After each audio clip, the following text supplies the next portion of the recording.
Hello and welcome back to my channel and I'm your friend Gautam Maji.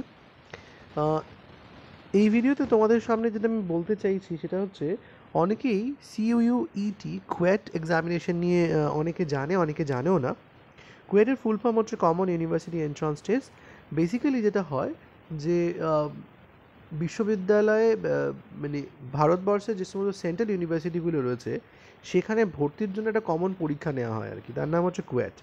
এবং কুয়েটের যে PG অর্থাৎ post graduation পরীক্ষা 2024 সেটা হবে এবং তার ফর্ম ফিল আপের ডেট কিন্তু প্রায় ক্লোজিংয়ের দিকে, অর্থাৎ যারা সেন্ট্রাল ইউনিভার্সিটিতে পড়তে ইচ্ছুক, সেন্ট্রাল ইউনিভার্সিটি কোনগুলো লাইক ধরো বেনারস হিন্দু ইউনিভার্সিটি বা আরও যে ইউনিভার্সিটিগুলো রয়েছে সেগুলো যদি কেউ পড়তে ইচ্ছুক হও তাহলে তাকে এই কমন এন্ট্রান্স এক্সামিনেশন পাস করতে হবে।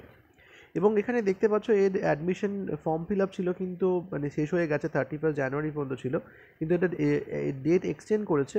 ডেট এক্সটেন্ড করে কিন্তু এটা বাড়িয়েছে 7 ফেব্রুয়ারি পর্যন্ত। তো আজকে হচ্ছে তোমার 5 ফেব্রুয়ারি, তো হাতে দুদিন সময় আছে। এই দুদিনের মধ্যে কিন্তু এই ফর্ম ফিল আপটা করতে হবে এবং ফিজ ট্রানজ্যাকশন করতে হবে এটা 26 থেকে 8 তারিখের মধ্যে, মাথায় রেখো। এবং কারেকশন যদি প্রয়োজন হয় তাহলে 9 থেকে 11 ফেব্রুয়ারির মধ্যে করতে হবে। সো এটা হচ্ছে।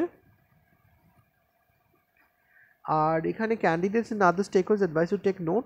এবং এখানে যেটা বলেছে যে যদি কারোর কোনো অসুবিধা হয় তাহলে কিন্তু এইখানে এই একটা ইমেল আইডি দেওয়া আছে kuetpg@nta@ac.in এবং একটা হেল্প ডেস্ক দেওয়া আছে, এই নাম্বারটা দেওয়া আছে, এখানে ফোনও করতে পারো। আর ক্যান্ডিডেটস অ্যাডভাইস করছে যে এনটিএ যে ওয়েবসাইট রয়েছে ওয়েবসাইটে ফলো করবে এই পরীক্ষার আপডেটস পাওয়ার জন্য। তাই যদি তোমরা ইউনিভার্সিটিতে সেন্ট্রাল ইউনিভার্সিটিতে পড়াশোনা করতে চাও তাহলে অতি অবশ্যই কিন্তু কুয়েটের ফর্ম ফিল আপটা তোমরা করে ফেলবে এবং আই হোপ যে তোমরা অনেক বেটার কিছু করতে পারবে পরীক্ষাতে। সো এখনকার মধ্যে এটুকুই, আবার তোমাদের সঙ্গে দেখা হবে, কথা হবে পরবর্তী ভিডিওতে। টিল দেন, তারা বাই।